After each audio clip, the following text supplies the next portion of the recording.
தமிழ் பார்வையாளருக்கு வணக்கம். ஒரே நாடு ஒரே தேர்தலை நாங்கள் சீக்கிரமே அமல்படுத்திடுவோம்னு சொல்லிட்டு உள்துறை அமைச்சர் அமித்ஷா அவர்கள் சொல்றதை பார்க்க முடியுது.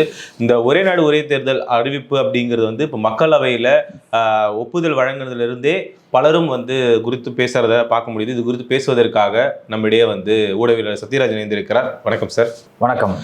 இப்போ சமீப காலமாகவே இந்த ஒரே நாடு ஒரே தேர்தல் குறித்து பல தலைவர்கள் பேசுறத பார்க்க முடியுது. குறிப்பா தமிழ்நாட்டின் முதல்வர் மு.க.ஸ்டாலின் அவர்கள் கூட இது சாத்தியமே இல்லை, ஒரே நாடு ஒரே தேர்தல் நடத்துறது சாத்தியம் இல்லைங்கிறத பேசுறத பார்க்க முடியுது.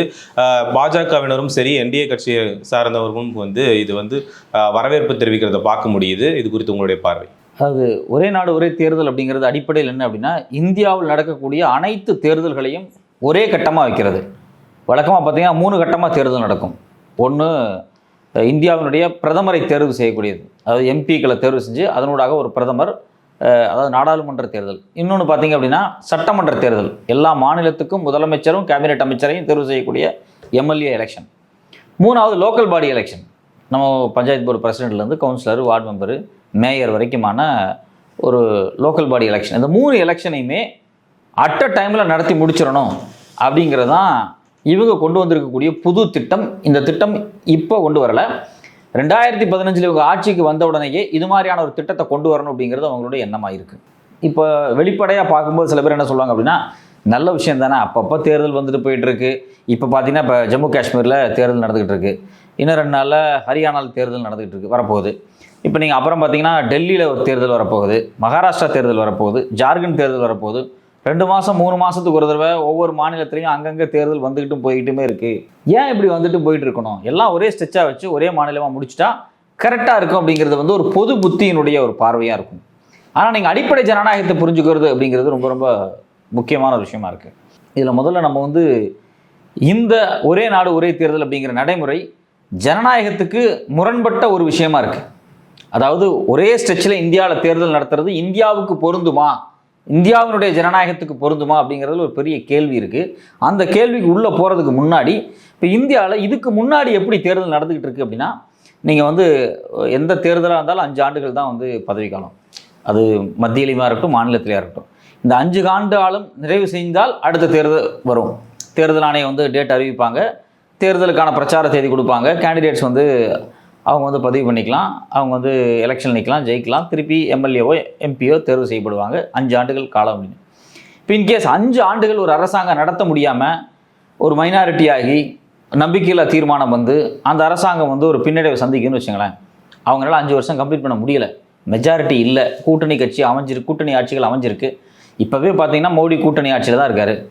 நிதிஷ்குமாரோ சந்திரபாபு நாயுடோ மோடிக்கு கொடுக்கக்கூடிய ஆதரவை விலக்கிட்டாரு அப்படின்னா, இன்னைக்கு விளக்குறாருன்னு வச்சுங்களேன், இன்னையோட மோடியினுடைய ஆட்சி முடிஞ்சிடும். ஏன்னா மைனாரிட்டி அரசாங்கம், திருப்பி நம்பிக்கையில்லா தீர்மானம் வரும், பாராளுமன்றத்தில் அவருக்கு மெஜாரிட்டி கிடைக்காது, அவங்க ஆட்சியை கலைக்க வேண்டியதான். அப்போ தேர்தல் முடிஞ்சு ரிசல்ட் ஒரு 3-4 மாதம் கூட இந்த அரசாங்கத்தினால தனித்துவமாக நிற்க முடியலை, இன்றைக்கி இருக்கக்கூடிய பார்ட்டினால் கவர்மெண்ட்டை ஃப்ரேம் பண்ண முடியலை, ஏன்னா அவங்களுக்கு மெஜாரிட்டி இல்லை. ஸோ அப்போ என்ன நடக்கும்? திருப்பி தேர்தல் வரும், அந்த திருப்பி ஒரு பிரச்சாரம் நடக்கும். அந்த தேர்தலினூடாக தான் அடுத்த எம்பிஸ், பிரைம் மினிஸ்டர்ஸ் எந்த கட்சி ஜெயிக்குதோ அது தேர்வு செய்யப்படும். இப்போ இதில் நம்ம புரிஞ்சிக்க வேண்டிய விஷயம் என்னென்னா, இதே மாதிரி தான் மாநிலத்துக்கும். இதில் நாம் புரிஞ்சிக்க வேண்டிய, கவனமாக பார்க்க வேண்டியது என்னென்னா, மக்களினுடைய பெரும்பான்மையை பெற்றால் மட்டும்தான் அது ஜனநாயகபூர்வமாக அமைக்கப்பட்ட ஒரு அரசு. மக்கள்கிட்ட ஜனநாயகபூர்வமாக பெரும்பான்மையை பெறவில்லை அப்படின்னா அது மைனாரிட்டி அரசு, அந்த அரசு ஆட்சியில் இருக்கக்கூடாது, அது நீக்கப்பட வேண்டியது. இதுதான் ஜனநாயகத்தினுடைய வழிமுறை. காலங்காலமாக பார்த்தீங்கன்னா இந்தியாவினுடைய முதல் எலெக்ஷன் 1952 நடக்குது, பிற்பாடு 57, அடுத்தது 62, அதுக்கப்புறம் 67. தொடர்ச்சியாக 5 ஆண்டுகள் ஒரு முறை தேர்தல் நடந்தது பார்த்தீங்கன்னா இந்த காலகட்டம் தான். 1952 இருக்கட்டும், இல்லை 57 இருக்கட்டும், 62 இருக்கட்டும், 67 இருக்கட்டும், இந்த காலகட்டத்தில் மட்டும்தான் பார்த்தீங்கன்னா மத்தியிலையும் மாநிலத்திலையும் ஒரே நேரத்தில் 5 ஆண்டுகளுக்கு ஒரு முறை தேர்தல் நடந்தது. இப்போ இடையில பார்த்தீங்க அப்படின்னா 1960 நினைக்கிறேன், 57 கேரளாவில் இஎம்எஸ் நம்பூதிரிப்பட் தலைமையில் கம்யூனிஸ்ட் அரசாங்கம் அமைஞ்சது. அப்போ பார்த்தீங்கன்னா ஒரே வருஷத்தில் அன்னைக்கு இருந்த அரசு அதை கலைச்சிட்டு திருப்பி 1960 மறுபடியும் கேரளாவில் எலெக்ஷன் வச்சாங்க.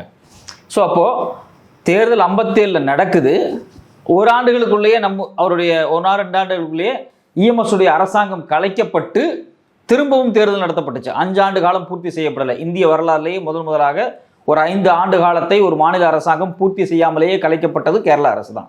பிற்பாடு 1967 தேர்தலுக்கு பிறகு பார்த்தீங்க அப்படின்னா பல்வேறு மாநிலங்களில் பல்வேறு மாநில அரசுகள் கலைக்கப்பட்டுச்சு.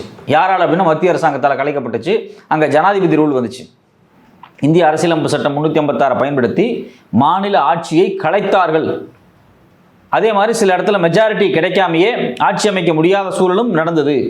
அதே போல மத்திய அரசாங்கமே 1970களில் மத்திய அரசாங்கமே பெரும்பான்மை கிடைக்காமல் மத்திய அரசாங்கமே மைனாரிட்டி அரசாங்கமாகி கலைக்கப்பட்டிருக்கு. அதுக்கு பிறகு எமர்ஜென்சி வந்துச்சு. எமர்ஜென்சிக்கு பிறகு சில அரசியல் குழப்படிகள் நடந்துச்சு. அதுக்கு பிறகு தொடர்ச்சியாக பார்த்தீங்கன்னா நிறைய அரசாங்கங்கள், அது வந்து டெல்லியிலுடைய நாடாளுமன்ற அரசாங்கமாக இருக்கட்டும், பல மாநிலத்தினுடைய சட்டமன்ற அரசாங்கங்களாக இருக்கட்டும், இவங்கனால 5 ஆண்டுகள் பூர்த்தி செய்ய முடியாமல் மக்களுடைய ஆதரவு இல்லை. மக்கள் ஆதரவுங்கிறது மக்கள் பிரதிநிதிகளுடைய ஆதரவு இல்லை. அப்படிங்கும்போது ஆட்சி கலைக்கப்பட்டுச்சு. திருப்பி தேர்தல் நடத்தப்பட்டுச்சு. திருப்பி ஒரு கட்சி ஜெயிச்சாங்க, மெஜாரிட்டி கிடைச்சது, அவங்க ஆட்சி அமைச்சாங்க. இதுதான் வரலாறு. இப்படி தான் நடந்துக்கிட்டு இருக்கு. ஸோ இப்படி நடந்துக்கிட்டு இருக்கக்கூடிய அரசாங்கங்களில் 1983 பார்த்தீங்கன்னா அன்னைக்கு இருந்த எலெக்ஷன் கமிஷனுடைய ஆனுவல் ரிப்போர்ட்லேயே ஒரு ரெக்கமெண்டேஷன் கொடுக்குறாங்க. 57க்கு பிறகு, குறிப்பாக 67க்கு பிறகு, ஏன்னா 57 வந்து கேரளா மட்டும்தான் அப்படி அடிபடுது. 67களுக்கு பிறகு இது மாதிரி ஒரு நாடு ஒரு தேர்தல் எல்லாமே அட் அ டைமில் நடத்தி முடிக்கிறது. ஒரு நாடு ஒரு தேர்தல் அன்றைக்கி அவங்க சொல்லலை. 2 தேர்தலையுமே, மாநில தேர்தல் மத்திய தேர்தல் ரெண்டையுமே அட் அ டைமில் நடத்தி முடிக்கிற மாதிரி நாம் வழிவகை செய்யணும்னு சொல்லி எலெக்ஷன் கமிஷன் 1983 சொல்லுது. பிற்பாடு 1999 சொல்கிறாங்க. அதுக்கு பிறகு 2015 வந்து இது ஒரு முடிவுக்கு வந்து எட்டுது. 2015 பார்த்தீங்க அப்படின்னா மோடி அரசாங்கத்தின் தலைமையில் இது குறித்து ரொம்ப சீரியஸான டிஸ்கஷன் முன்வைக்கப்பட்டுச்சு. ஏன் சீரியஸ் டிஸ்கஷன் முன்வைக்கப்பட்டுச்சுன்னா, இது வந்து ஆர்எஸ்எஸ்னுடைய நெடுநாள் திட்டம். அவங்களுக்கு இந்தியா முழுக்க ஒரே அரசாங்கமாக மாற்றணும். மாநிலத்தில் இருக்கக்கூடிய சட்டமன்றங்கள் இருக்குது பார்த்தீங்களா, அந்த சட்டமன்றங்களுக்கு அதிகாரமே இல்லாமல் போகணும். ஒட்டுமொத்தமாகவே எல்லா மாநிலத்துக்கும் மைய அதிகாரம் பாராளுமன்றம் மட்டும்தான் இருக்கணும். பார்லிமெண்ட்டில் ஒரு சட்டம் வந்துச்சு அப்படின்னா இந்தியா முழுக்க அந்த சட்டம் வந்து அமுல்படுத்தப்படணும். இப்போ ஒருத்தன் வந்து ஒரு வர்றான், வேதாந்தா கம்பெனி வர்றான், நான் வந்து ஒரு பெரிய இரும்பு உருக்காலையோ இல்லை வந்து அலுமினியம் ஆலையோ இல்லை ஸ்டெர்லைட் ஆலையோ ஏதோ ஒன்று நான் வந்து சென்னையில் காஞ்சிபுரம் பக்கத்தில் நான் வந்து எஸ்டாப்ளிஷ் பண்ணணும்னு வர்றேன் அப்படின்னா, டெல்லியில் ஒரு கையெழுத்து வாங்கினா போதும், நீங்கள் வந்து பிளான்ட் ஆரம்பிச்சுக்கலாம். மாநில அரசாங்கத்தை கேட்க வேண்டியது கிடையாது, லோக்கல் பாடி அரசாங்கத்தை கேட்க வேண்டியது கிடையாது. நீங்கள் வந்து பசுமை தீவு இப்போ கிரீன் ட்ரிபியூனல்லாம் போய் எந்த பிரச்சனையும் சந்திக்க வேண்டியது கிடையாது. பொல்யூஷன் கண்ட்ரோல் போர்டு வந்து எல்லாமே சென்ட்ரலில் கிளியராகி வர மாதிரி ஒரு கார்பரேட் கம்பெனிக்கு இன்வெஸ்ட்மெண்ட்டுக்கு வரான். இதே மாதிரி மத்திய அரசாங்கம் ஒரு சட்டத்தை கொண்டு வருதுன்னு வச்சுங்களேன், ஏதோ ஒரு சட்டம் XYZ ஒரு சட்டத்தை கொண்டு வராங்க அப்படின்னா எல்லாரும் உடனே அடுத்த நாள் அந்த சட்டத்தை ஃபாலோ பண்ணணும். நாளையிலேருந்து ஹிந்தி கட்டாயம் எல்லா ஸ்கூல்லையும் அப்படின்னு ஒரு சட்டத்தை வந்து மத்திய அரசாங்கம் கொண்டு வருதுன்னா உடனே எல்லாரும் ஃபாலோ பண்ணி ஆகணும். ஸோ அப்போ இது என்னென்னா மையப்படுத்தப்பட்ட ஒரு அதிகாரம். டெல்லியில் ஒரு சட்டம் போட்டால் முடிஞ்சிருச்சு. அது பிஸ்னஸ் பண்ணுறதா இருந்தாலும் சரி, ஒரு மொழியவே மாற்றி அமைக்கிறதா இருந்தாலும் சரி, எது வேணாலும் சரி, எல்லாத்துக்கும் மையப்படுத்தப்பட்ட ஒரு அதிகாரம். பாராளுமன்றத்துக்கு மட்டுமே இருக்கக்கூடிய அதிகாரம், அங்கே இருக்கக்கூடிய பிரதமருக்கு மட்டுமே உரிய அதிகாரம் அப்படின்னு சொல்லி இந்தியாவை ஒரு ஒற்றை ஆட்சி முறைக்கு கீழே கொண்டு வர்றதுக்கான ஒரு பேட்டர்ன் தான் இங்கே தொடர்ச்சியாக விவாதிக்கப்பட்டுக்கிட்டே இருக்குது. இது ஆர்எஸ்எஸ்னுடைய பெரு நெடுநாள் திட்டம். இந்தியாவை அவங்களுக்கு ஆர்எஸ்எஸ்க்கு ஒரு பெரிய திட்டம் இருக்குது. அதுக்கு பேர் ஏகாந்த அரசுன்னு சொல்கிறாங்க. ஆர்எஸ்எஸ்னுடைய தத்துவ ஆசிரியரான கோல்வால்கர் அவருடைய ஞானகங்கைங்கிற புத்தகத்தில் எழுதியிருக்காரு. இந்தியாவையே கிட்டத்தட்ட 100-200 பார்ட்ஸாக உடைச்சிடணும் அப்படிங்கிறார். சின்ன சின்னதாக ஜனபதங்களாக உடைத்திடணும். சின்ன சின்ன குழு. இப்போ தமிழ்நாடா ஒரு 3ஆ உடைங்க, இல்லை 4ஆ உடைங்க, கர்நாடகாவா 4ஆ உடைங்க, ஆந்திரா, அப்படி எல்லாத்தையும் உடைச்சி ஒரு 200 பாகங்களாக ஜனபதங்களாக வச்சுட்டு அந்த ஜனபதங்களுக்கு ஒரு தலைவர், இன்னைக்கு சீஃப் மினிஸ்டர் இருக்கிற மாதிரி ஒரு நிர்வாக தலைவரை போட்டுட்டு அந்த நிர்வாக தலைவருக்கு எந்த அதிகாரம் கிடையாது, எல்லாமே வந்து டெல்லி கீழே தான். ஸோ இப்படி ஜனபதங்களை, இந்த ஜனபதங்கள் அப்படிங்கிறது வந்து ரிக்வேதத்தினுடைய வார்த்தை. ரிக்வேதத்தில் ஜனபதங்கள்னு தான் இந்தியாவை சொல்லுவாங்க. பல ஜனபதங்களுடைய ஒரு கூட்டமைப்பாக தான் இந்தியாவை அவங்க பார்ப்பாங்க. அது மாதிரியான ஒரு பேட்டர்ன். இன்னும் வெளிப்படையாக சொல்ல போனால், இப்படி நீங்கள் 200 பாகமாக உடைச்சிங்கன்னு வச்சுங்களேன், நல்ல அந்த டெமோகிராஃபியும் லேண்ட்ஸ்கேப்பையும் நல்லா சுற்றி பார்த்தீங்க அப்படின்னா குறிப்பிட்ட ஜாதி மேலாதிக்கம் இருக்கக்கூடிய நிலப்பரப்பு எல்லாமே ஒரு அரசு கட்டுப்பாடாக வரும். இப்போ தமிழ்நாட்டு எடுத்துங்க, இப்போ தெற்க ஒரு 2 பாகமாக உடையுது, மேற்கு ஒரு பாகமாக உடையுது, வடக்கு ஒரு பாகமாக உடையுது அப்படின்னா இந்த குறிப்பிட்ட ரீஜனலுக்குள்ளே பார்த்தீங்கன்னா குறிப்பிட்ட ஜாதியினுடைய நம்பர்ஸ் அதிகமாக இருக்கும், அந்த ஜாதியினுடைய ஆதிக்கம் அதிகமாக இருக்கும். அப்போ இந்தியா முழுக்கவே ஜாதியை பொலிட்டிசைஸ் பண்ணி ரீஎஸ்டாப்ளிஷ் பண்ணி நிர்வாகத்துக்குள்ளே கொண்டு வர்றதுக்கான அதிகாரத்தினுடைய முக்கியமாக ஜாதியை திரும்பவும் ஒரு ஸ்ட்ரக்சராகவே மாற்றுறதுக்கான வேலையை வந்து ஏகாந்த அரசு அப்படிங்கிற மாதிரி கோல்வால்கர் சொல்கிறாரு. அதை செய்யணும் அப்படின்னா மையப்படுத்தப்பட்ட ஒரு அரசாங்கம் உருவாக்கணும், அதுக்கு மையப்படுத்தப்பட்ட ஒரு தேர்தல் முறையை உருவாக்கணும், அந்த மையப்படுத்தப்பட்ட தேர்தல் முறையை இவங்க உருவாக்குறதுக்கான எல்லா வேலையும் செய்கிறாங்க. அதீதமான அதிகாரத்தை குவிக்கிறாங்க. இப்போ இவங்க என்ன சொல்கிறாங்க அப்படின்னா, ராம்நாத் கோவிந்த் முன்னாள் குடியரசுத் தலைவர் தலைமையில் ஒரு குழு அமைச்சாங்க. 18,000 பக்கத்துக்கு அவங்க வந்து அறிக்கையை சப்மிட் பண்ணியிருக்காங்க. அந்த அறிக்கையை ஒரு மிகப்பெரிய விவாதமாக மாற்றப்பட்டிருக்கணும். இந்தியாவில் அது மாற்றப்படலை. சாபம் ஓகேடா. இன்றைக்கி என்னாச்சு, அந்த அறிக்கையில் இருக்கக்கூடிய விஷயத்தை வந்து கேபினெட் வந்து அப்ரூவல் பண்ணிட்டாங்க. அது பிரசிடென்ட்டுக்கு போகுது. அது பாராளுமன்றத்தில் விவாதிக்கப்படணும். பக்கம் பக்கமாக பிரித்து அக்கக்கா பிரித்து சாப்டராக கிழிச்சு எடுத்து பாராளுமன்றத்தில் உட்காந்து ஒவ்வொரு ஸ்டாண்டிங் கமிட்டி போட்டு விவாதிக்கப்படணும். முதல்ல இந்த விவாதிக்கப்படணுங்கிறதே நான் உடன்படலை. ஏன் அப்படின்னா இது முதல்ல தேவையே இல்லாத ஒரு விஷயம். அப்புறம் ஏன் விவாதிக்கப்படணும்னு சில பேர் கேட்பாங்க. இதில் என்னென்னலாம் டிஃபால்ட் இருக்குது, அவன் ஒரு விஷய சிஸ்டத்தை கொண்டு வந்து வைக்கிறான். டைரெக்டாக நிராகரிக்காமல் பார்லிமெண்ட்ரி கமிட்டியில் வச்சு இதில் ஒன்றுமே இல்லை, இதை செயல்படுத்தக்கூடாதுன்னு கிழிச்சு தூக்கி போடணும். அப்போ தான் திருப்பி இன்னொருத்தன் வந்து இந்த சட்டத்தை தூக்கிட்டு வந்துட்டு இருக்க மாட்டான். இப்போது இப்படிப்பட்ட ஒரு சட்டத்தை இவங்க கொண்டு வராங்க இல்லையா, இந்த சட்டத்தை கொண்டு வரதுக்கு முன்னாடி இவங்களுக்கு ஏதாவது தெளிவு இருக்கா? இப்போ வந்து 5 வருஷம் ஆட்சி செய்யணும் மோடி. இந்த 5 வருஷம் மோடி ஆட்சி செய்யணும் அப்படின்னு வச்சுங்களேன். இல்லை 2 வருஷம் தான் மோடினால ஆட்சி செய்ய முடியுது. 2 வருஷம் முடிஞ்ச உடனே சந்திரபாபு நாயுடு நிதிஷ்குமாரும் கைவிட்டுறாங்க அப்படின்னா பேலன்ஸ் 3 வருஷம் மோடினால ஆட்சி செய்ய முடியாது. அப்போ 5 வருஷத்துக்கு ஒரு தடவை தேர்தல் அப்படின்னு முதல்ல சொன்னாங்க இல்லையா. இப்போ வந்து என்னாச்சு, மத்தியினுடைய டெல்லி அரசாங்கம் கலைஞ்சிருச்சுன்னு வச்சுங்களேன். மத்தியினுடைய டெல்லி அரசாங்கம் கலைஞ்சிருச்சு அப்படின்னா மாநில அரசாங்கமும் சேர்த்து கலைச்சி திருப்பி தேர்தல் வைக்கணுமா அப்படின்னு ஒரு கேள்வி வருதா இல்லையா. உனக்கு மெஜாரிட்டி இல்லை பிஜேபிக்கு மத்தியில், உன் ஆட்சி உன் கைவிட்டு போயிருச்சு, நீ திருப்பி தேர்தல் வச்சு நீ ஜெயிச்சுவா. அந்த நேரத்தில் நீ எப்படி எல்லா மாநிலத்துக்கு தேர்தல் வைப்ப? இப்போ நான் சிம்பிள் லாஜிக்காக கேட்குறேன். சந்திரபாபு நாயுடு நிதிஷ்குமாரோட தேவையில தான் மோடி ஆட்சி பண்ணிக்கிட்டு இருக்காரு. 2 வருஷம் கழிச்சு அவங்க கை விட்டுட்டாங்க. என்ன பண்ணணும்? மைனாரிட்டி அரசு, நம்பிக்கையில்லா தீர்மானம் வந்துடும், மோடி ஆட்சி கவிழ்ந்துடும், திருப்பி தேர்தல் நடத்தணும். மத்தியில் திருப்பி நீங்கள் தேர்தல் நடத்துறீங்க அப்படின்னா அப்போ மாநிலத்தில் வந்து 5 ஆண்டுகள் 3 ஆண்டுகள் 4 ஆண்டுகள் காலம் இருக்கக்கூடிய ஆட்சியை நீங்கள் கலைப்பீங்களா அப்படின்னு ஒரு கேள்வி வருதுல்ல. அப்போ உங்களுக்கு அதை கலைக்கிறதுக்கான அதிகாரம் யார் கொடுக்கறது? அரசியலமைப்பு சட்டத்தில் 356 பயன்படுத்தி நாங்கள் கலைப்போம் அப்படிங்கிறது அட்ராசிட்டி. அது ஒரு மாநிலத்தில் அசாத்தியமான சூழல் ஏற்பட்டால் நீங்கள் கலைக்கலாம். அப்படியே கலைக்கிறது மிகப்பெரிய தப்பு. தேவையில்லாமல் தமிழ்நாட்டில் 2 பேரும் ஆட்சி கலைக்கப்பட்டிருக்கு. கலைஞர் அது 2மே கலைஞர் பீரியட் தான். ஸோ நான் என்ன சொல்கிறேன் அப்படின்னா, மாநிலத்தினுடைய எந்த அதிகாரத்தையுமே கூட்டாட்சி தத்துவத்தை ஒரு பொட்டு கூட மதிக்காம மாநிலத்தினுடைய ஆட்சி அதிகாரத்தை கலைக்கக்கூடிய சர்வாதிகார போக்கு கொண்ட ஒரு சட்டத்தை தான் இவங்க வந்து மிகப்பெரிய அறிக்கையாக மாற்றி இன்னைக்கு வந்து கேபினெட் நேற்று அப்ரூவல் பண்ணியிருக்காங்க. இவங்கள்ட்ட எந்த தெளிவுமே கிடையாதுங்க. மத்தியில் ஆட்சி போயிடுச்சுன்னா மாநிலத்திலையும் திருப்பி தேர்தல் நடத்தணுமா அப்படின்னு ஒரு கேள்வி வருது. சரி, மாநிலத்தில் நமக்கு பக்கத்து மாநிலம் இருக்காங்க கர்நாடகா, அங்கே ஆட்சி கலைஞ்சிச்சுன்னு வச்சுங்களேன். 5 வருஷத்துக்கு ஒரு தடவை தேர்தல். ஆனால் இந்த 3 வருஷம் உங்களுக்கு ஆட்சி இருக்குன்னு வச்சுங்களேன். இந்த 3 வருஷம் யார் ஆட்சி செய்ய போகிறா? இருக்கக்கூடிய சிஎம்னால ஆட்சி செய்ய முடியல. இன்னும் பேலன்ஸ் 3 வருஷம் இருக்குது. அந்த 3 வருஷம் யார் ஆட்சி பண்ணுவா? கவர்னர் பண்ணுவாரா? அதுதான் ஜனநாயகமா? கவர்னர் தேர்ந்தெடுத்து யார்? மக்களா ஓட்டு போட்டு தேர்ந்தெடுத்தாங்க. எவனோ டெல்லியில் உட்காந்து கையெழுத்து போகிறான், அவன் கவர்னர் வந்து இங்கே உட்காந்து நம்மளை மிரட்டிட்டு இருக்கான். கவர்னர் அப்படிங்கிறது தேர்தல் ஜனநாயகத்துக்கு நேர் விரோதமானது. இந்த கவர்னர்ஷிப் அப்படிங்கிறது இருக்கக்கூடாது. அதே அழுத்தி வைக்கப்பட வேண்டிய விஷயம். கவர்னர் பதவியே தேவை கிடையாது நமக்கு. அப்போ 5 வருஷத்தில் ஆட்சி செய்ய வேண்டிய ஒரு பீரியடில் 2 வருஷத்தில் ஆட்சி கலைஞ்சிருச்சு அப்படின்னா, அதில் ஆட்சி செய்ய முடியல அப்படின்னா, அதுக்கான பெரும்பான்மை கிடைக்கல அப்படின்னா பேலன்ஸ் 3 வருஷம் கர்நாடகாவையோ இல்லை கேரளாவையோ குஜராத்தையோ யார் ஆளுவாங்க? கவர்னர் ஆள்வாரா? இல்லை ஜனாதிபதி ஆள்வாங்களா? இப்படி அவங்க ஆண்டாங்கன்னா இது எப்படி ஜனநாயகமாக இருக்க முடியும்? ஸோ அப்போது ஃபீஸிபிளாக பார்த்தீங்க அப்படின்னா கண்டிப்பாக இந்த ஒரு நாடு ஒரு தேர்தல் அப்படிங்கிற முறை ஃபாலோ பண்ணவே முடியாது. ஒவ்வொரு மாநிலத்திலையும் ஒவ்வொரு மாதிரியான தேர்தல் நடைமுறைகள் இருக்கும். இப்போ நீங்கள் ஃபார் எக்ஸாம்பிள் மகாராஷ்டிராவில் வந்து ஆட்சி நடந்துகிட்டு இருக்கும்போது அஜித் பவாருடைய கட்சி, சரத்பவாருடைய கட்சி 2ஆக உடஞ்சி அஜித் பவார் பாதி பேருக்கு தூக்கிட்டு போயிட்டார். அது ஆட்சி அதிகாரத்தில் இருக்கும்போது தான் நடந்துச்சு. இப்போ நான் என்ன கேட்குறேன், இப்போ நாம் ஒரு கட்சி வச்சுருக்கோம், ஒரு பெரிய மெஜாரிட்டி கிடச்சிருச்சு, ஒரு 250 எம்எல்ஏ வச்சு ஒரு ஆட்சி நடத்திக்கிட்டு இருக்கும்போது கட்சி 2ஆக உடஞ்சி பாதி பேர் போயிட்டான்னு வச்சுங்களேன். அப்போ இது மைனாரிட்டி அரசு தானே, ஆட்சியை கவிழ்ச்சி தானே ஆகணும். சரி, ஆட்சி கவுந்துருச்சு அப்படின்னா அந்த பின்பிட்வீன் கேப் அடுத்த தேர்தலுக்கு இன்னும் 2 வருஷம் இருக்குது அப்படின்னா இந்த 2 வருஷத்தை யார் ஆட்சி பண்ண போகிறான்? யார் கையில் அந்த ஆட்சி ஒப்படைக்கும் போது? எதிர்கட்சி வந்து உட்காந்து ஆட்சி பண்ணுமா? மக்களாலே தேர்ந்தெடுக்காத ஒரு கட்சி வந்து ஆட்சி பண்ண போதா? கவர்னர் வர போகிறாரா? பிரசிடண்ட் வர போகிறாரா? என்ன மாற்று வச்சிருக்கீங்க நீங்கள்? ஒன்றும் கிடையாது.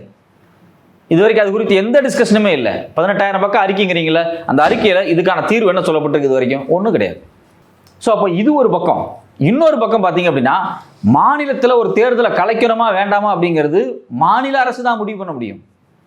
அதுக்கு தனி சட்டம் இருக்குது. பீப்புள்ஸ் ரெப்ரசன்ட் ஆக்டாக இருக்கட்டும், இல்லை வந்து இங்கே இருக்கக்கூடிய மாநில உரிமைகளுக்கான சட்டங்களாக இருக்கட்டும், தேர்தல் ஆணையத்தினுடைய விதிமுறைகளாக இருக்கட்டும், மாநில அரசாங்கத்தை கலைப்பதற்கு அப்பார்ட் ஃப்ரம் எனி கண்டிஜென்சி, ஏதாவது அசாத்தியமான சூழல் ஏற்பட்டால் மாநில அரசாங்கத்தை 356 பயன்படுத்தி நீங்கள் கலைக்கலாமே தவிர, நீங்கள் தேர்தல் நடத்தணும், மத்தியில் தேர்தலுக்கு மெஜாரிட்டி கிடைக்கல, அது மைனாரிட்டி அரசாங்கம் போச்சு, ஆட்சி கலைஞ்சிருச்சு அப்படிங்கிறக்காக, இல்லை மற்ற மாநிலத்தில் ஆட்சி கலைஞ்சிருச்சு அப்படிங்கிறக்காக எல்லா மாநிலத்தினுடைய தேர்தலையும் காலி பண்ணுறது எப்படி சாத்தியம்?